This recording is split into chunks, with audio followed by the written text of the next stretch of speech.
A primavera está a chegar e com ela novos ritmos de leitura. Leia artigos de opinião e receba acesso antecipado a todos os episódios de Podcast Plus. Acompanhe a atualidade ao minuto.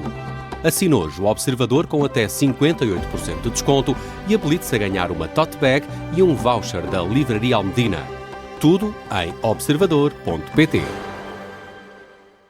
Um jogo perfeito.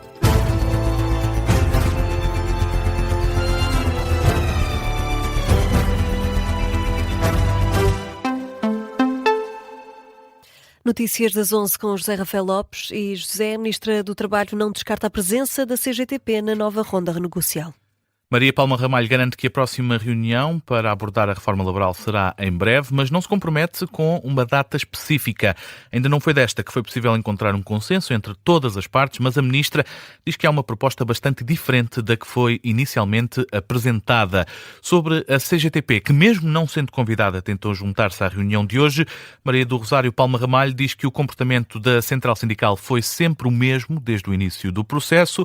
Ainda assim, a Ministra não descarta que a CGTP volte a sentar-se à mesa das negociações. Se a CGTP, apesar da posição que teve no início, resolver mudar de posição e vir querer negociar este anteprojeto, que é isso que estamos a fazer, naturalmente será bem-vinda para o fazer. Senão, nós continuaremos a ter em conta os contributos diversos que ela já apresentou.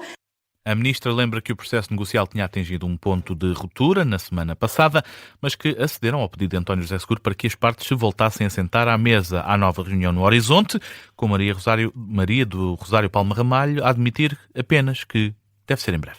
O Governo tem a convicção de que o acordo é possível ou não estaríamos neste processo. E uma próxima reunião será marcada oportunamente e com rapidez. Mas acredita que basta mais uma reunião para chegar a um consenso?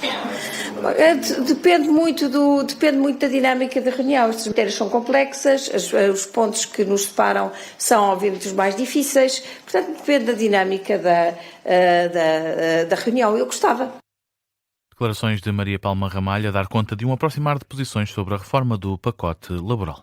E na reunião a CGTP não foi convidada para o encontro de hoje por se ter excluído do processo. Mas acabou por se manifestar à porta do Ministério do Trabalho com o secretário-geral, Tiago Oliveira, a dizer que queria estar na mesa das negociações, ele que ainda foi recebido, mas não entrou na sala da reunião. Sobre esta questão, o presidente da CIP, Armindo Monteiro, respondeu sobre o tema da CGTP e a ausência da Central Sindical desta forma. Hoje creio que foi um dia bom. Gostaria de ter visto a CGTP com uma postura de negociação. Se a postura de negociação é retirem o projeto, isso não é uma postura de negociação. Uma postura de negociação é analisar medida a medida, e foi exatamente isso que fizemos, temos estado a fazer, e neste momento estamos mais próximos do que estávamos na semana passada. É um esforço feito por todos, incluindo o Governo, incluindo as confederações empresariais, incluindo a UGT. O presidente da Confederação Empresarial de Portugal a dizer que foi um dia bom e que se avançou em algumas propostas de alteração à lei laboral. E também a UGT fala num dia positivo. E numa atitude diferente do Governo e dos patrões, a UGT congratula-se com a postura do Executivo. Depois do apelo feito pelo Presidente da República, Mário Mourão assume que houve progressos, mas ainda falta para se chegar a um acordo. Houve mais vontade negocial de todas as partes. Nós tivemos, de facto, a analisar os pontos mais fraturantes. Houve progressos no sentido de tentar nos aproximar. As propostas foram para cima da mesa, nós temos as propostas, vamos avaliar se há ou não condições para um acordo.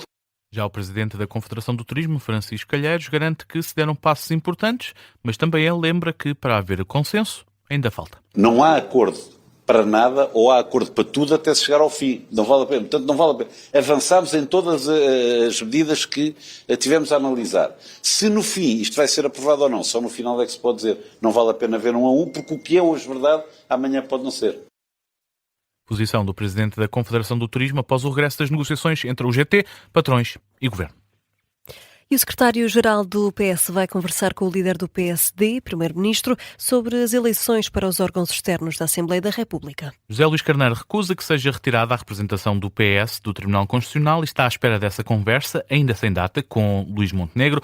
O secretário-geral do Partido Socialista rejeita que o PS não queira nomes do Chega no Tribunal Constitucional, mas não abdica da representação socialista. José Luís Carneiro falou aos jornalistas à entrada da apresentação de um livro em nome próprio, em Lisboa, para dizer que pretende diálogo construtivo para chegar a um acordo, para um órgão que é, no entender José Luís Carneiro, fundamental, mas a representatividade socialista não é um ponto negociável. A representação no Tribunal Constitucional deve respeitar a representação política que garante a defesa dos valores constitucionais e do equilíbrio que sempre houve desde 1976 para a defesa dos valores constitucionais. E foi isso que nós procuramos transmitir, mas continuaremos empenhados para que se encontre uma solução. José Luís Carneiro garante que o PS está empenhado nessa solução, mesmo apesar de André Ventura atribuir culpas ao PS por este impasse. E as palavras de José Luís Carneiro surgem depois de André Ventura ter culpado o PS pelo sucessivo adiamento das eleições para o Tribunal Constitucional e para o Conselho de Estado. O Parlamento voltou hoje a adiar as eleições para os órgãos externos, voltou a fazê-lo. Os socialistas admitem que pediram este adiamento e dizem que, apesar dos esforços desenvolvidos, ainda não foi encontrada uma solução adequada para os membros designados pela Assembleia da República, nomeadamente para o Tribunal Constitucional. André Ventura contraria essa ideia, diz que o Partido Socialista continua a rejeitar a participação e a integração do Chega nos órgãos de soberania. A informação que tenho, no momento, é de que o Partido Socialista rejeita que o Chega possa integrar, por exemplo, o Tribunal Constitucional ou até de participar na lista conjunta que fizemos há 2 anos atrás para integrar o Conselho de Estado, órgão consultivo do Presidente da República e onde estão, como se sabe, 5 membros eleitos pelo Parlamento. O líder do Chega acusa ainda o PS de ignorar a vontade dos eleitores e de querer paralisar as instituições. São declarações na sede do Chega, depois do Partido Socialista ter pedido o adiamento das eleições para os órgãos externos de soberania.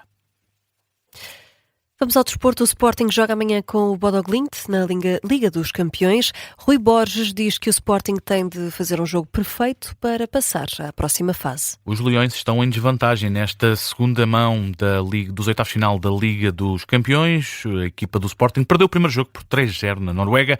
Como tal, para tentar esta reviravolta complicadíssima, Rui Borges diz que o jogo de amanhã precisa de um Sporting a roçar a perfeição. Quer muito dar outra imagem, quer muito mostrar que é capaz de fazer e de continuar a marcar a história do Sporting de forma positiva, fazer algo inédito e extraordinário. Sabemos que temos que fazer um jogo quase que perfeito. Vamos à procura disso. A equipa, a ambição deles é enorme e eles têm-na demonstrado desde sempre, desde o primeiro dia que eu cheguei ao Sporting. E é isso que amanhã acontecerá com toda a certeza. Rui Borges, em conferência de imprensa, também Pedro Gonçalves falou aos jornalistas, disse estar alerta para o jogo de amanhã, mas ressalva que a primeira missão do Sporting é conseguir marcar golos. Este jogo, a segunda mão dos oitavos de final da Liga dos Campeões, o Sporting Bodo Glimt, está marcado para as 7h45 da tarde. E há relato e emissão especial aqui na Rádio Observador. Para já 8 minutos para lá das 11 da noite, José, vamos às notícias no âmbito local. Começamos por Leiria. A Câmara Municipal aprovou o empréstimo de 25 milhões de euros para os danos provocados pelas tempestades, a medida que teve votos contra do PSD e do Chega por considerarem o valor insuficiente para as necessidades do Conselho. Os danos na cidade estão estimados em 193 milhões de euros. No Barreiro, o movimento Porta a Porta marcou uma manifestação na cidade para o próximo sábado, dia 21 de março. A manifestação está integrada no movimento nacional Casa para Viver, que reivindica o direito à habitação e o controle das rendas no distrito de Setúbal. Em Sintra, a Polícia de Segurança Pública está a investigar a agressão a 2 jovens à porta da escola secundária Stuart Carvalhais. O caso envolveu cerca de 20 indivíduos que prepararam bem uma emboscada a estes 2 jovens que conseguiram fugir para dentro da escola, um com lesões, outro ileso. A PSP está agora no processo de identificação dos suspeitos. Em Vila do Conde, 8 pescadores foram resgatados com vida depois de um naufrágio a cerca de 13 km da costa. A alerta que foi dado depois do barco ter começado a meter água, todos os tripulantes foram resgatados sem ferimentos. A autoridade marítima sublinha que a agitação marítima exigiu cautela redobrada no momento do resgate. Durante o dia de hoje, em Vila do Conde, estava emitido em vigor, aliás, um aviso amarelo devido a ondas de elevado comprimento. Em Matosinhos foi lançada uma petição pública contra a proposta de construção de uma nova marina numa das zonas de surf mais conhecidas do concelho. De acordo com a comunidade local, a construção pode afetar as correntes e a formação de ondas no pico do Pontão. A petição já conta com mais de 1.300 assinaturas e alerta que a construção pode trazer mais de 3.300 caminhões por dia para as ruas de Matosinhos, o que pode denegrir a qualidade do ar e a mobilidade na cidade.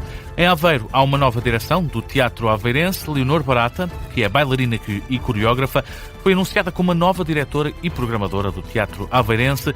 Sucede a José Pina, assume o cargo com o objetivo de reforçar a dinâmica cultural da cidade de Aveiro.